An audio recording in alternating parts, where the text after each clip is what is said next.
Hey everybody, so today I want to talk about agencies a little bit. I've talked about agencies quite a lot recently, but I haven't talked specifically about any of our agencies.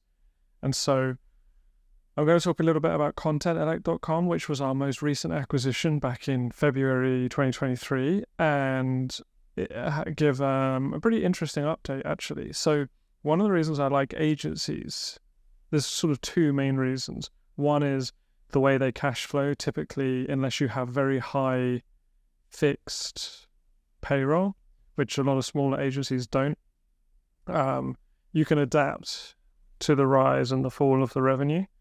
Another reason is that those smaller agencies are able to actually evolve and change their services, change their offerings. So, for example, if you have an SEO agency, maybe it offers a couple of productized services like link building or on-page SEO or something like that. And if the specific tactics you're doing change or new tactics become popular, such as different link building methods or different SEO, and it's always an evolving industry. People are always going to need SEO, but you can evolve your offerings. And I think that's really important for agencies, particularly ones kind of in that million revenue, 2 million revenue, really up to 10 million revenue phase. And Content Elect is a really good example of this, because when we bought Content Elect, it was probably 70 or 80% content, hence the name, and the rest was SEO and link building. And the link building services were fairly new, but they were, not a significant part of the revenue. But fast forward to today, and in terms of new revenue and new sales, SEO has actually overtaken content, and that's a little bit because content has declined. Two main reasons for that. One is obviously with ChatGPT and everything, there's less demand for content, but typically that hasn't impacted Content Elect as much because the client base of Content Elect typically wants higher quality, more technical content where either AI isn't quite good enough or the clients don't quite trust AI. The real reason is that the majority of the clients are venture-backed SaaS companies, and a lot of them don't have any marketing budget right now, so they're not producing as much content as they were. But then the other reason is the link building side of Content Elect, particularly the Harrow link building, is just straight like this. And so it's great for two reasons. One, it means that if an agency is having headwinds with one of its services, like the content, then it has the ability to adapt and scale something else. But two, that's really how you grow an agency. It's not just, oh, something's not working, we need to pivot. It's about responding to what other things are popular or what other things there are that you can add as additional services to your clients. So, for example, when I was running my first agency, we started out just doing done-for-you websites.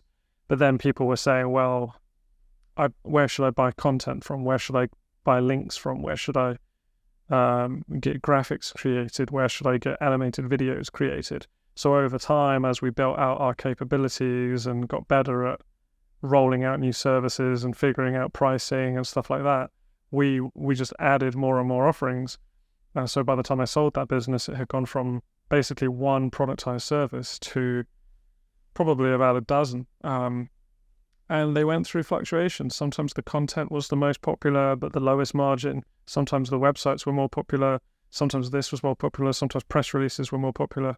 And so this is really what we try to encourage all of our individual agencies to do. And it can be tricky because when you say to an agency manager, hey, you should think about other services that you can offer, and should you even disrupt yourself by bringing out new services that may eventually kill the demand for your original services, but will be a net improvement for the agency overall. It can be tricky because these guys and girls are busy running their businesses. They're actually, doing the day-to-day. So the key way we can support them is acting kind of as an advisory board and helping them put legs on some of these ideas. And since we own two agencies and we manage two, that gives us the ability to really facilitate knowledge sharing between the different agencies, which also helps with that as well. And so if you're running your own agency and you're thinking, how can I scale? I think my advice to you would be, don't just focus on scaling the thing that you already have. Think what else you can offer, because one day the thing you have may not be as popular anymore, but also if it does remain popular, it might hit a ceiling, and then you're kind of stuck thinking, how can I grow? And so if you have that second thing, then that's how you can sort of stair step your way to growth, by just rolling out more and more services over time. So, as it comes to Content Elect, it's kind of funny because we bought it because we already had 3 SEO link building agencies, and we wanted the content to be something to cross sell and cross promote to all the other businesses, and then promote SEO to the content clients and stuff.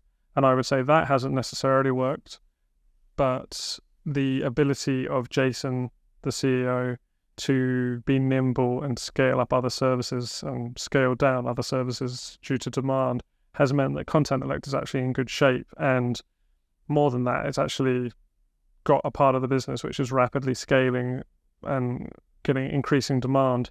And that's the Harrow link building. And so that's really, really promising. And I just thought it was an interesting share as well. So yeah, that's all for today. A little bit of a tip for you for agency owners, or if you're thinking about buying agencies, how do you think about the kind of risk or the diversification that an agency has and the potential that it has for growth?